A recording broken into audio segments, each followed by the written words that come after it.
सौनक आदि 88,000 ऋषियों ने सूत जी से प्रश्न किया, हे सूत जी, हम जानना चाहते हैं भगवान शिव का सती से वियोग क्यों हुआ, हमें ये संपूर्ण कथा सुनाइए। बड़ी पवित्र कथा अब आ रही है महाराज। ये हमारी आपकी सबकी कथा है, ये प्रत्येक गृहस्थी की कथा है महाराज। और मैं तो कहता हूं शिव महापुराण की सर्वोत्कृष्ट कथा यही है। भगवान शिव, भगवान महादेव मां सती के साथ कैलाश में सुखपूर्वक विराजते हैं महाराज। सती भी महादेव की खूब सेवा करती है, लेकिन महादेव राम कथा के वक्ता भी हैं। राम कथा कहते हैं, राम जी को अपना इष्ट मानते हैं, इसलिए रात दिन राम कथा कहते भी रहते हैं। पर सती का मन कुछ राम कथा में लगता नहीं है महाराज। जब जब राम कथा का गायन करते हैं, सती घर के कार्य में व्यस्त हो जाती है। महादेव ने विचार किया, मुझे चल करके सती को तीर्थाटन करवाना चाहिए। पृथ्वी के ऊपर अनेकों तीर्थ हैं, उनमें जो है तीर्थों का सेवन करवाना चाहिए। ये विचार करके त्रेता युग की बात है, भगवान शिव मां सती के साथ कैलाश से बैल के ऊपर, नंदी के ऊपर आरूढ़ होकर के निकले हैं पृथ्वी लोक पर विचरण करने के लिए। एक बार त्रेता जुग माही, एक बार त्रेता जुग माही, एक बार त्रेता जुग माही।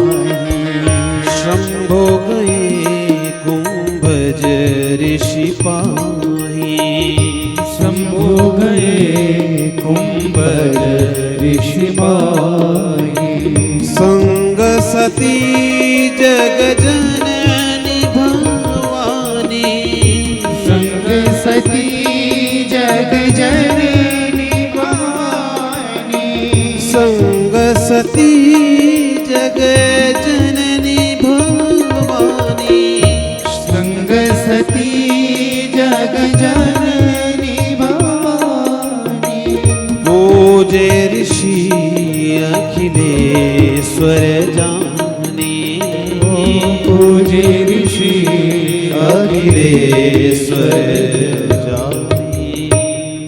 महादेव निकले हैं सती के साथ। संपूर्ण पृथ्वी का विचरण करते करते महादेव अब धीरे धीरे अगस्त्य मुनि के आश्रम आ पहुंचे।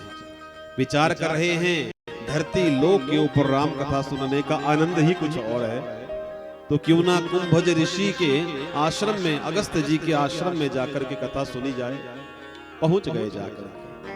अगस्त्य जी ने देखा कि अरे आज महादेव पधारे हैं और संग में भवानी भी हैं, भगवती भी हैं। तब तो बड़े प्रसन्न हुए महाराज, बड़े प्रसन्न हुए, खूब अतिथि सत्कार किया। और अब महादेव और सती का सत्कार करके अंदर लेकर के गए, बैठाया और फिर पूछा, महादेव किस तरह से आना है? तो भगवान शिव ने कहा, हे मुनिवर, हम चाहते हैं कि आप हमें राम कथा सुनाइए। अगस्त्य जी के मन में थोड़ा संकोच हुआ, कहा, अरे स्वामी, आप तो स्वयं राम कथा के मर्मज्ञ हैं और आप हमसे कथा सुनेंगे? बोले महाराज, वक्ता कोई छोटा बड़ा नहीं होता, आप कथा सुनाइए, हम सुनेंगे। तो बैठ गए, सती को साथ में बैठा लिया। अगस्त्य जी बड़े प्रसन्न हुए, ठीक है महाराज, आप कहते हैं हम आपको राम कथा सुनाते हैं। अब व्यास आसन पर बैठे अगस्त्य जी, सामने बैठे भगवान शिव और सती। सती की एक विडंबना पहले से रही, जब भी राम कथा शुरू होती सती का मन संसार के विषयों में भाग जाता, घर के कार्यों में भाग जाता, परंतु राम कथा में, भगवान की कथा में मन लगता ही नहीं। बोलो हर हर महादेव। और सती के मन में अभिमान भी है, विचार कर रही है, अरे ये छोटे मोटे वक्ता हमें क्या कथा सुनाएंगे, हमारे पति देव तो स्वयं कथावाचक है और सबसे बड़े कथावाचक हैं, राम कथा के वक्ता हैं। थोड़ा सा अभिमान लेकर के सती बैठी। प्रिय श्रोताओं, मैंने पहले भी कहा था, मन में जब तक अभिमान भरा है ठाकुर जी कभी आपके मन में नहीं आ सकते, नहीं आते। आप कितना भी प्रयास कर लो, कितना भी धन लगा लो, कितने भी बड़े बड़े यज्ञानुष्ठान कर लो, जब तक मन शुद्ध नहीं है तब तक महादेव, तब तक नारायण हृदय में नहीं आएंगे। बोलो हर हर महादेव। तो सती बैठी है, अगस्त्य मुनि अब कथा सुनाना प्रारंभ किए हैं, परंतु महादेव तो भाव विभोर होकर के कथा सुन रहे हैं, लेकिन सती का मन कथा में नहीं लग रहा है। कभी इधर देख रही है, कभी उधर देख रही है, और इस तरह से अगस्त्य जी ने संपूर्ण राम कथा धीरे धीरे महादेव को सुना ही डाली। महाराज बड़ी सुंदर यह राम कथा है। जीवन में इस जीवन को यदि पवित्र बनाना है और इस जीवन में धर्म की परिभाषा यदि सीखनी है कि हमें अपना धर्म संसार में कैसे निभाना चाहिए, तो एक बार राम कथा अवश्य श्रवण करिए। महाराज परम पवित्र है। राम जी साक्षात धर्म का स्वरूप हुए। रामो विग्रहवान धर्म। हमारे माता के प्रति, पिता के प्रति, भाई के प्रति, बहन के प्रति, पुत्र के प्रति या बहन के प्रति, या किसी के भी रिश्ते नाते के प्रति क्या संबंध बनता है, संसार में हमें किस तरह से रहना चाहिए, यदि ये जानना हो तो एक बार जीवन में राम कथा अवश्य सुनो और उस कथा को अपने जीवन में उतारो। बड़ी सुंदर, बड़ी ही पवित्र यह राम कथा है। हो जय जय राम कथा, जय श्री राम कथा, जय जय राम कथा, जय श्री राम कथा, जय जय राम कथा, जय श्री राम कथा, जय जय राम कथा, जय श्री राम कथा। सभी गाइए। जय राम कथा, जय श्री राम कथा।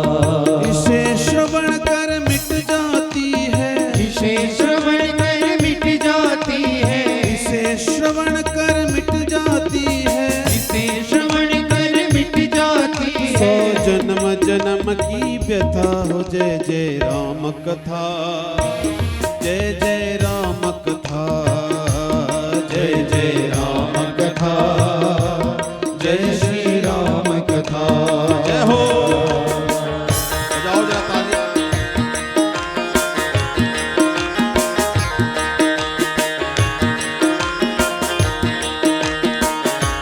जय हो।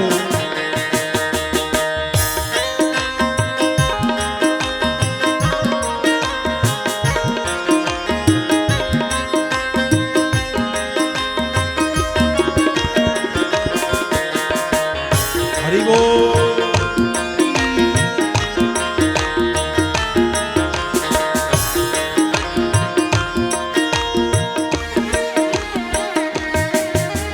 राम कथा कलि कामत गाई, सुजन सजीवन मूर सुहाई। सुजन सजीवन मोरी बुझाई, सुजन सजीवन मोरी बुझाई। राम कथा कलि कामत गाई, सुजन सजीवन मूर सुहाई। सुजन सजीवन मोरी सुहाई, सुजन सजीवन मोरी सुहाई। बुध विश्राम सकल जन रंजन, राम कथा कलि कलुष विभंजन। राम कथा कंस विभंजन, राम कथा कलि कंस विभंजन। मेरा परमारथ बन जाए, मेरा सब परमार्थ जाए, तेरा परमारथ बन जाए। तेरा परमार्थ बन जाए। श्री नारद कर जथा हो। जय जय राम कथा, जय श्री राम कथा,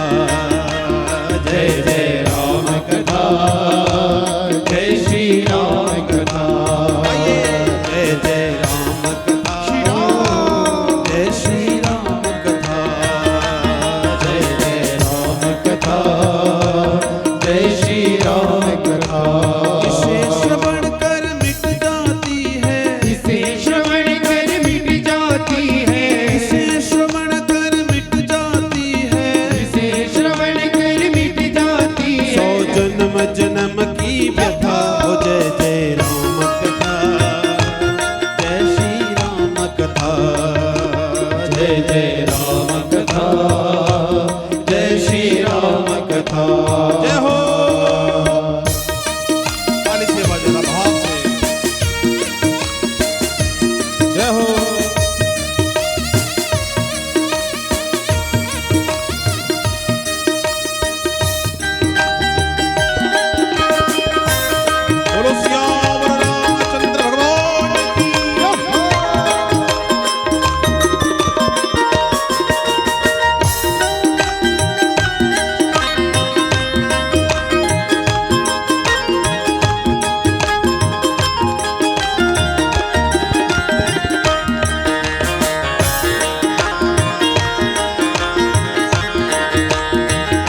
शशि किरण समाना संत चकोर करहि जेहि पाना संत चकोर करी जी पाना संत चकोर करी जी पाना मंगल भवन अमंगल हारी उमा सहित जेहि जपत पुरारी उमा सहित यही जपति पुरारी उमा सहित यही जपति पुरारी कर तू भी अमर हो जाए कर तू भी अमर हो जाए कर तू भी अमर हो जाए कर तू भी अमर हो जाए श्री हनुमंत जथा हो जय जय राम कथा जय श्री राम कथा जय जय राम कथा जय श्री राम कथा इसे श्रवण कर मिट जाती है से श्रवण कर मिट जाती है इसे श्रवण कर मिट जाती है इसे श्रवण कर मिट जाती सौ है जन्म जन्म की व्यथा हो जय जय राम श्री कथा राम जय श्री राम कथा जय श्री राम कथा जय श्री राम कथा जय श्री राम कथा जय राम कथा जय श्री राम कथा जय श्री राम कथा जय श्री राम कथा जय श्री राम कथा बोल सियावर रामचंद्र भगवान की जय गौरी शंकर भगवान की जय तो भगवान शिव ने सती के साथ बैठ करके अगस्त्य मुनि के आश्रम में कथा का रसपान किया। महादेव तो नेत्र बंद करके भाव विभोर होकर के अपने इष्ट राम की कथा सुनते रहे, पर सती का मन कथा में नहीं लगा महाराज। और अगस्त्य के चरणों में, वक्ता के चरणों में प्रणाम करके अब चल पड़े हैं शिव सती कैलाश की ओर। भगवान राम का गुणानुवाद सुना है, महादेव के नेत्र तरस रहे हैं महाराज, विचार कर रहे हैं मेरे राम जी इस समय इस पृथ्वी लोक के ऊपर अवतरित हुए हैं, मुझे उनका दर्शन करना होगा। लेकिन फिर मन में आया कि अरे वो तो गुप्त रूप में अवतार लेकर के आएंगे, यदि मैं सीधा उनका दर्शन करने चला जाऊंगा तो संसार में वो भेद खुल जाएगा महाराज। मन व्याकुल है, मेरे इष्ट का दर्शन मुझे कब जैसे कहां पर होगा। चल पड़े महाराज, वृषभारूढ़ होकर के महादेव सती के साथ कैलाश की ओर जा रहे हैं। और जैसे ही अर्ध मार्ग में पहुंचे तो महादेव दृष्टि डालते हैं दंडकारण्य वन में, जहां पर मां सीता का अपहरण हो चुका है और हमारे ठाकुर जी श्री रामचंद्र जी एक लीला कर रहे हैं महाराज। वन वन में भटक रहे हैं, सीता के वियोग में अश्रुपात करते हुए महादेव देख रहे हैं अर्ध मार्ग से। गोस्वामी तुलसीदास जी लिख रहे हैं, हे खगमृग हे मधुकर श्रेणी, तुम देखी सीता मृगनैनी। उसमें राम जी सबसे पूछ रहे हैं, पक्षियों से, मधुकरों से, सबसे पूछ पूछ करके जो है वह आगे बढ़ रहे हैं, सीता की खोज कर रहे हैं। समझ रहे हैं महादेव मेरे ठाकुर जी लीला मात्र कर रहे हैं, वो चाहें तो एकदम से सीता को उस दुष्ट की कैद से छुड़ा सकते हैं, सब लीला चल रही है। गदगद हो गए महादेव अर्ध मार्ग से राम जी का दर्शन करके, और बड़ी पवित्र वाणी से महादेव आज राम जी की स्तुति करते हैं। जय सच्चिदानंद जग पावन, जय सच्चिदानंद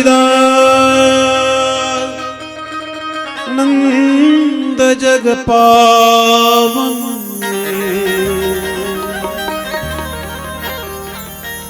जय सच्चिदानंद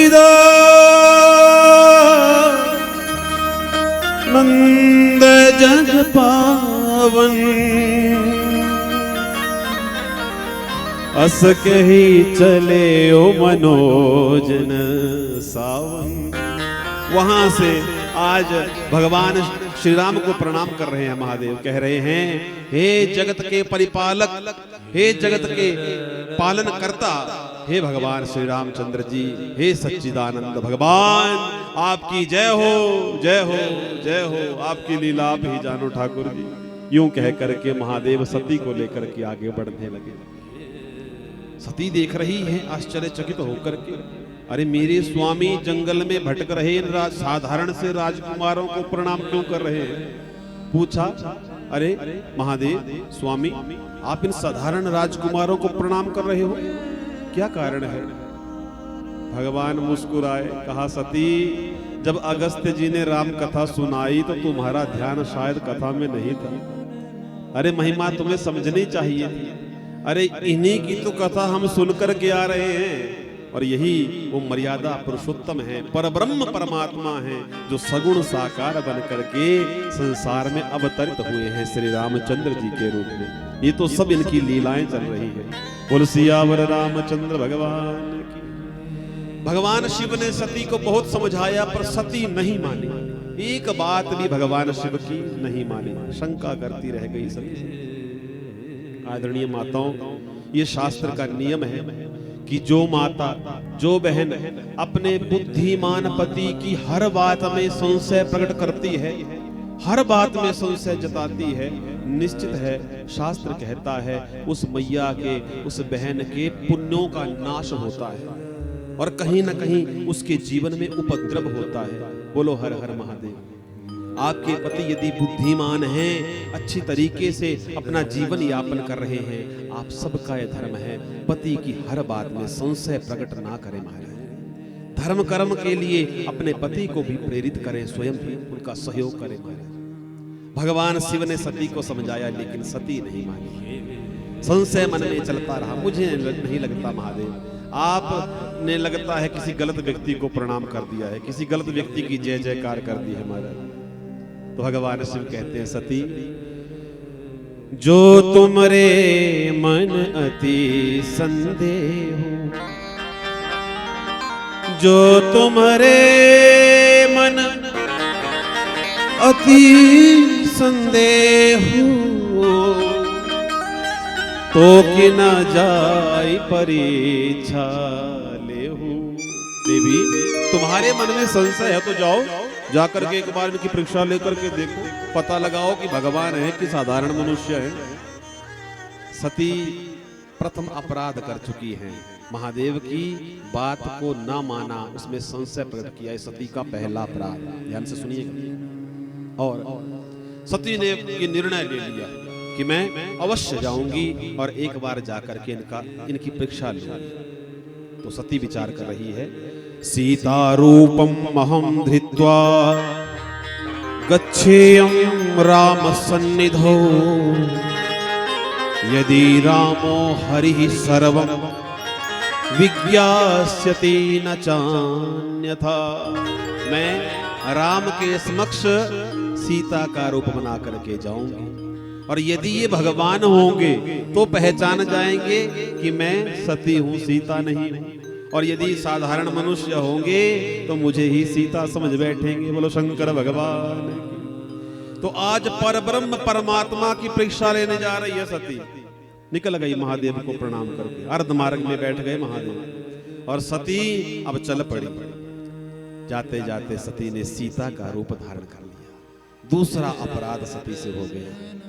अरे जिन राम जी को महादेव सदैव अपने हृदय में धारण करके रखते हैं, जिनको अपना इष्ट मानते हैं, आज उनकी ही धर्म पत्नी, उनकी ही अर्धांगिनी का रूप बना लिया सती ने। दूसरा अपराध बन गया और सती चली गई। भगवान श्री रामचंद्र जी के आगे आगे चलने लगी महाराज, और भगवान ने तो मुख के ऊपर भी दृष्टि नहीं डाली, सती के चरणों के ऊपर जब दृष्टि पड़ी एकदम से समझ गए। भगवान श्री रामचंद्र कहते हैं, जोरी पानी प्रभु कीन प्रणाम, जोरी पानी प्रभु कीन प्रणाम, पिता समेत लीन निज नाम। दोनों हाथ जोड़ करके भगवान श्री रामचंद्र जी ने सती को प्रणाम किया और कहा, बोले मैया इस बीहड़ वन में क्यों भटक रही हो अकेले, और हमारे महादेव कहाँ हैं? अरे तुम्हें अकेले इस बीहड़ भर में नहीं भटकना चाहिए। सती को प्रणाम करने लगे महाराज, और सती के सारे संशय भ्रम मिट गए। अरे बहुत बड़ी गलती हुई, मैंने परब्रह्म परमात्मा की परीक्षा ली और साथ में मैंने अपने स्वामी की बात में संदेह प्रकट किया। सती के चरणों के नीचे से जैसे जमीन खिसक गई, जैसे राम जी ने प्रणाम किया महाराज सती समझ कर। यद्यपि सती सीता जी के रूप में है, लेकिन हमारे ठाकुर जी तो अंतर्यामी है। बोलो हर हर महादेव।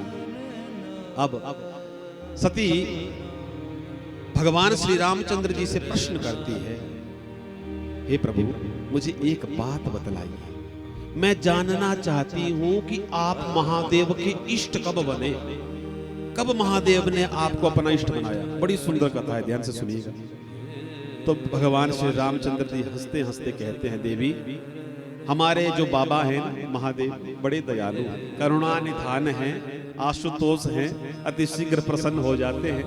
एक समय महादेव ने अपनी कैलाश पर्वत के ऊपर जो गौशाला है वहां पर एक सुंदर से सिंहासन का निर्माण करवाया विश्वकर्मा से, और बड़ा सुंदर अपनी गौशाला को सजाया, सारे देवी देवताओं को बुलाया और फिर मुझे भी वहां बुलाया, अर्थात श्री हरि को वहां बुलाया।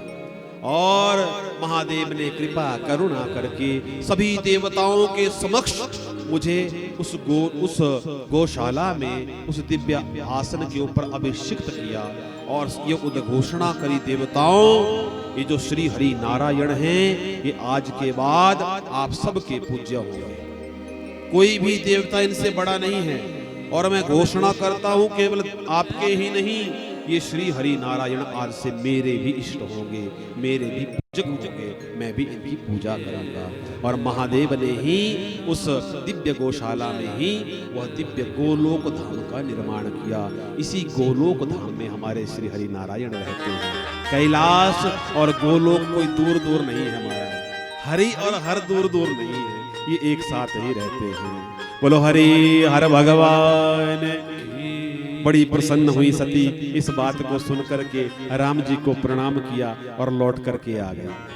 मार्ग में बैठे हैं महादेव, पूछा देवी हो गई तसल्ली, मन के सारे संशय भ्रम नष्ट हुए कि नहीं हुए, बताओ किस तरह से परीक्षा ली हमारे ठाकुर जी की। आज सती से ना तीसरा अपराध बन गया। सती ने महादेव से असत्य संभाषण कर दिया, झूठ बोल दिया महाराज। सती कहती है, हे स्वामी कछु न परीक्षा लीनी गोसाई, कछु न परीक्षा लीनी गोसाई, करहु प्रणाम तुम्हारी ही नाई। महादेव स्वामी मैंने राम जी की कोई परीक्षा नहीं ली, बस आपकी तरह जैसे आपने यहाँ से प्रणाम किया ना, मैंने भी वहां जाकर के उनको प्रणाम किया और लौट करके आ गई। बोलो शंकर भगवान। तीसरा झूठ बोल दिया, तीसरा अपराध बन गया सती से झूठ बोल करके। और आज महादेव ने ध्यान लगा करके देखा तो क्या पाया, बोले सती ने पहले तो हमारे इष्ट में संशय किया और अब हमसे झूठ बोल रही है। मन ही मन महादेव ने संकल्प ले लिया और उसी समय आज महादेव ने सती का परित्याग कर दिया। बोलो शंकर भगवान की परित्याग हुआ। उसी समय आकाशवाणी हुई और आकाशवाणी ने कहा, धन्यस्तुम परमेशान तत्समोवत्य तथा पणाः। हे महादेव आप धन्य हैं, धन्य हैं, धन्य हैं महाराज। इतना बड़ा प्रण आज तक ना किसी ने लिया है, ना कोई आगे ले पाएगा। आपने अपने इष्ट के लिए अपनी धर्मपत्नी का भी परित्याग कर दिया। आप धन्य हो, धन्य हो, धन्य हो महाराज। पर जो परित्याग वाली बात है ना, ये केवल महादेव को सुनाई दी, सती को नहीं सुनाई दी। सती को इतना ही पता चला कि आकाशवाणी कह रही है, महादेव आप धन्य हैं, धन्य हैं, धन्य हैं। भगवान शिव से पूछ रही है सती हाथ जोड़ करके, महादेव ये आकाशवाणी किस लिए हुई? बार बार आपका धन्यवाद क्यों कर रही है? भगवान शिव ने कुछ नहीं। आज महादेव ने सती का परित्याग कर दिया महाराज। दोनों आ गए कैलाश पर्वत के ऊपर। सती अपने गृह कार्य में लग गई तो महादेव चले गए बट वृक्ष के नीचे बैठ गए तपोस्थली में जाकर के, और 87,000 वर्षों की अखंड समाधि आज महादेव ने लगा ली। 87,000 वर्षों के लिए बैठ गए। सती वैसे ही घर के कृत्य करती रही। 87,000 वर्षों के बाद आज महादेव की समाधि खुली और देखा सामने सती है। तो सती को आज महादेव ने अपने सामने आसन दिया। यद्यपि सती का स्थान कहाँ है? स्त्री बामंगी होती है, बाम भाग में उसका स्थान होता है, लेकिन आज सती बाम भाग का उस स्थान खो चुकी है महाराज। अब सती के हाथों से उस स्थान निकल चुका है। इसलिए शिव पुराण में लिखा, बोले आसनम दत्तवान शंभु स्वसम्मुख उदारधीहि। महादेव ने आज सती को अपने बगल में नहीं बैठाया, बाम भाग में नहीं बैठाया, अपितु सामने आसन दिया, वहां बैठाया। और फिर एक बार पुनः सती को राम कथा सुनाने लगे।